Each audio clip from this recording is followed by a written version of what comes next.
नमस्ते। स्वागत है आपका कहानियों की पोटली में। मेरा नाम है निशान सक्सेना।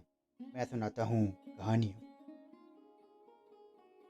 ये सुनते हैं आज सुभद्रा कुमारी चौहान जी की लिखी कहानी दो सखियाँ। मालिन क्यारियों को निहार रही थी। ऊपर से रघु ने आकर कहा कि ऊपर आजा भाई, साहब बुला रहे हैं। मालिन घबराई। सवेरे ही सवेरे साहब ने बुलाया है, कोई अपराध तो नहीं हो गया? वो हाथ की खुरपी भी रखना भूल गई। क्षण भर में हाथ में खुरपी लिए बाई साहब के सामने जा खड़ी हुई और पास ही धोती का पल्ला पकड़े खड़ी थी उसकी छोटी सी बेटी रमिया। मालिन रोज रोज हमारी मुन्नी पढ़ने जाती है और स्कूल में बैठी बैठी थक जाती है। इधर तुम्हारी रमिया दिन भर घास खोदती है और बगीचे में मजा करती है। पर अब ये ना होगा, रमिया को भी पढ़ने जाना पड़ेगा। मालकिन का स्वर सुनते ही मालिन का भय जाता रहा। बोली, रमिया तो आप ही की है भाई साहब, चाहे पढ़ने भेजो चाहे बगीचे में काम कराओ। पर रमिया पढ़ने जाएगी तो मुन्नी रानी का बगीचा ना सूख जाएगा? इसे कौन सींचेगा? किसी के बोलने से पहले ही मुन्नी बोल उठी, फिर हम भी बगीचा सींचेंगे। रमिया पढ़ने ना लगी तो हम भी ना जाएंगे, चाहे कुछ भी हो। मालिन ने कहा, पर रमिया के पास पट्टी भी नहीं है और पुस्तकें भी नहीं हैं, कौन देगा मुन्ना रानी? वो बोली कि पट्टी और पुस्तक का बहाना मत करो मालिन, हम देंगे। पर रमिया पढ़ने नहीं जाती तो हम भी नहीं जाते। कहती हुई उसने पट्टी पुस्तक फेंक दी और मुन्नी अंदर भाग गई। माँ ने उसे पकड़कर कहा कि ठहर जा मुन्नी, रमिया भी पढ़ने जाएगी। पर मुन्नी तो किसी ना किसी बहाने पढ़ने जाना ही नहीं चाहती थी। मालिन के हाथ से खुरपी लेती हुई वो बोली कि माँ, रमिया कैसे जाएगी पढ़ने, उसके पास तो साफ कपड़े भी नहीं हैं। मैं अब बगीचे में काम करने जाती हूँ। मुन्नी जीने से नीचे उतरने लगी। दिन जाते देर नहीं लगती।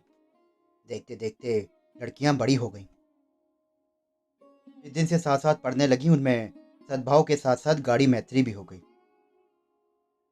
मुन्नी अपने किसी भी व्यवहार से ये ना प्रकट होने देती कि रमिया उसके आश्रिता मालिन की बेटी है।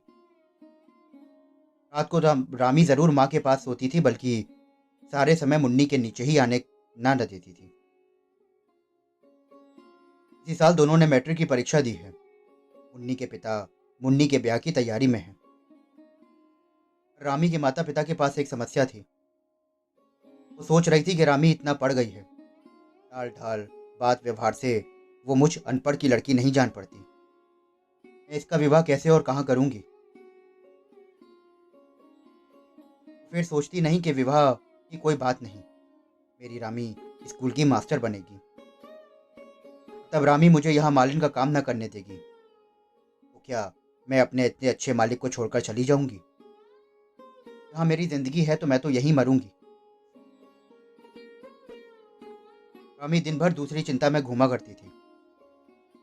उसे माँ के साथ बगीचे में काम करने में लज्जा और संकोच मालूम होता था। पर ये भी ना सहा जाता था कि उसकी माँ दिन भर मेहनत करे और वो बैठी रहे।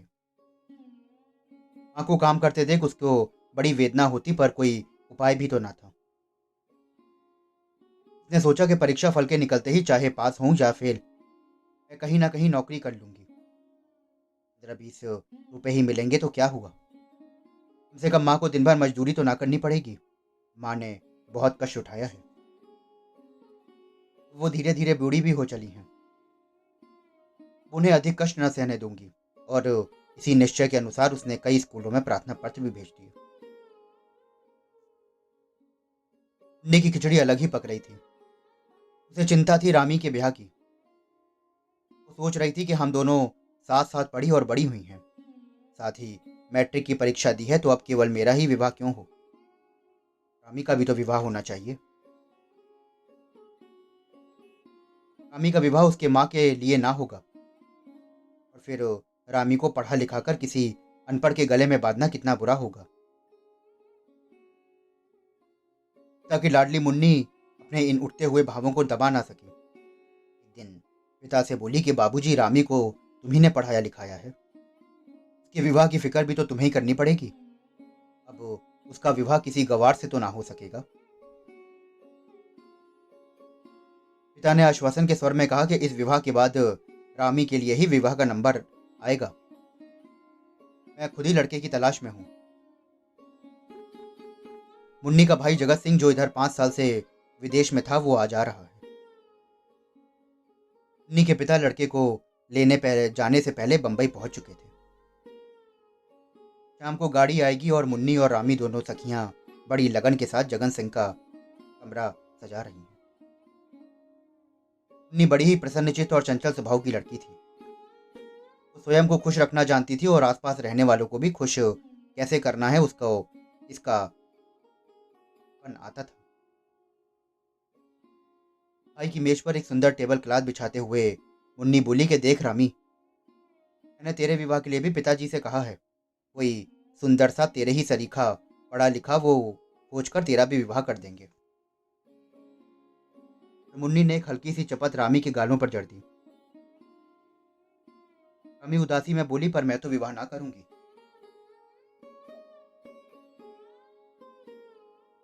मुन्नी हंसती हुई बोली कि ऐसा मत बोल रामी, मुझसे डरती नहीं।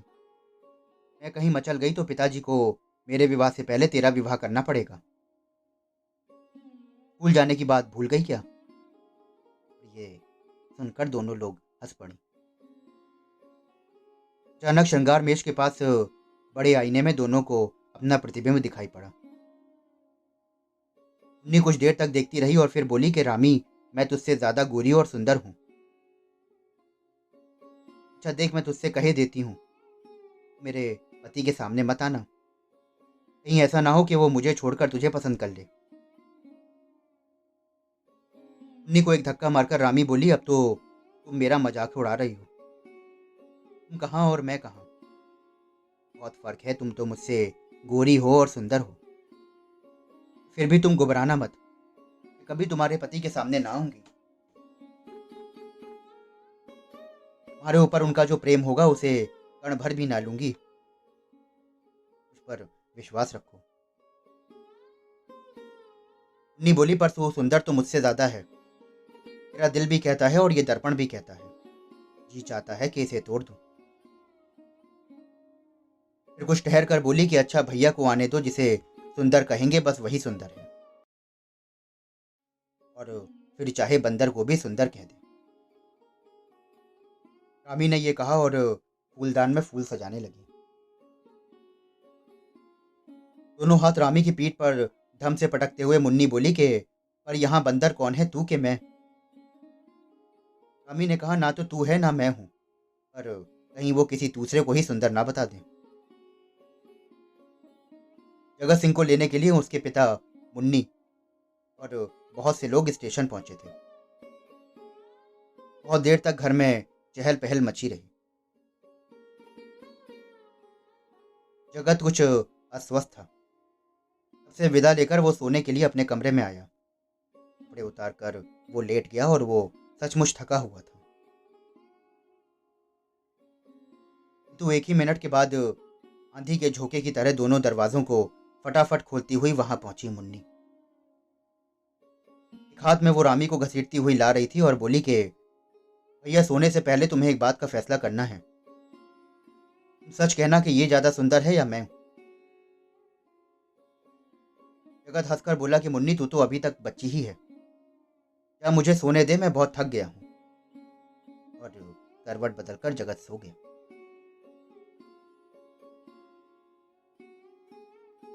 और उठकर बोली कि भैया, तुम बड़े खराब हो। किंतु इसके बाद जगत सो ना सका। उसके सामने रह रहकर शर्माई हुई रामी का चित्र आ जाता था। वो यही निर्णय ना कर सकता था कि लड़की कौन है। विवाह में दूर दूर से बहुत से संबंधी रिश्तेदार आए होंगे। मुमकिन है उन्हीं में से किसी की एक लड़की हो, पर इसे तो जगत ने कभी ना देखा था। हाँ, चेहरा जरूर पहचाना हुआ सा लगता है।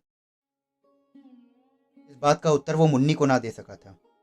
वही उत्तर बराबर उसके दिमाग में चक्कर काट रहा था कि कितनी सुंदर लड़की है। सुबह 6 भी नहीं बज पाया था कि मुन्नी के ऊधम के मारे जगत का सोना मुश्किल हो गया। जगत उठकर बैठ गया और मुन्नी से बोला कि मुन्नी जरा गंभीर बनो, तेरी शादी होने वाली है।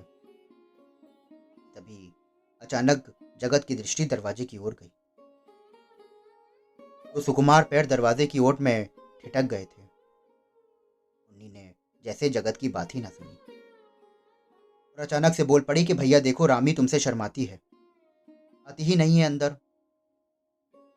और एक बार भैया तुम्हें याद है ना, वो कितनी मछली कि तुम्ही से शादी करेगी। और फिर जब तुमने कहा कि तुमने शादी कर ली तो और इसे 2 पैसे दे दिए थे, तब जाके ये मानी थी। मुन्नी ने एक सांस में ये सब कह दिया था। जगत चौंक पड़ा और बोला कि ये रामी है। और रामी अंदर आओ, वहां क्यों खड़ी हो, चाहो तो 2 पैसे और ले लो। और वो ये कहकर हंस पड़ा। रामी लाज और संकोच में सिमटी हुई सी भीतर आई और वो खुलकर जगत से बातचीत ना कर सकी। ना जाने कहाँ की लज्जा ने उसकी जबान पर ताले डाल दिए। वो चुपचाप खड़ी रही और जगत ने उससे बोलने की कोशिश बहुत की, पर उसका सर नीचे से ऊपर ना उठा। जगत ने कहा कि लो तुम मत बोलो, मैं तो जाता हूँ। उन्नी की समझ में ना आया कि आखिर जगत भैया से रामी इतना क्यों शर्माती है। उसने रूठ कर कहा कि तू बड़ी खराब है रामी, तूने तो जगत भैया का अपमान किया है, तू उनसे बोली क्यों नहीं। रामी ने बड़ी नम्रता से कहा कि नहीं बहन, मेरा अपमान करने की नीयत नहीं थी। तुमने छुटपन की ऐसी बात कह दी कि जिससे मैं शर्म के मारे मरी जा रही थी, फिर कैसे बोलती। उसी दिन लड़कियों का रिजल्ट निकला। दोनों पास हो गई, मुन्नी सेकंड डिवीजन में और रामी फर्स्ट डिवीजन में। मुन्नी ने इसका कोई बुरा ना माना। वो रामी के पास जाकर लिपट कर बोली, देखा रामी, तू सभी बातों में मुझसे बड़ी है। मैं सेकंड में पास हुई तो तू फर्स्ट में, ये ठीक नहीं। मुझे तो मेरे साथ साथ चलना चाहिए। रामी ने कहा कि सभी बातों में तो नहीं बढ़ रही हूँ, विवाह तो तुम्हारा पहले हो रहा है। मुन्नी बोली कि कौन जाने तू इसमें भी मुझसे आगे बढ़ जाए। रामी जगत के कमरे में फूलदान लेकर बाहर आ गई थी और इतने में ही वो पहुंच गया। वो कई दिनों से रामी से एकांत में बात करना चाहता था। उसने रामी का हाथ पकड़कर अंदर खींच लिया और बोला कि रामी ठहरो, मुझे तुमसे कुछ बातें करनी है।